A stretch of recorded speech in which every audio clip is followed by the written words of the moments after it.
خفیہ باغ 10 سال کی عمر میں میری لیونکس کو اپنے ماموں آرچیبالڈ کریون کے ساتھ یارکشائر میں میسلپ ویٹ منور میں رہنے کے لیے بھیج دیا گیا۔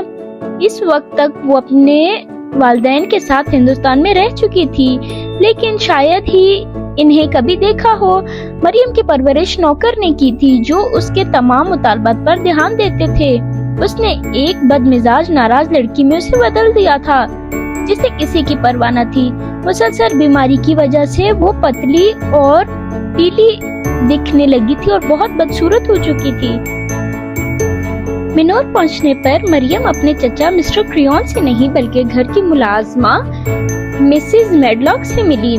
مسز میڈلاک نے اسے کمرہ دکھایا اور اسے خبردار کیا کہ وہ اپنے کمرے میں ہی رہے، ادھر ادھر نہ گھومے۔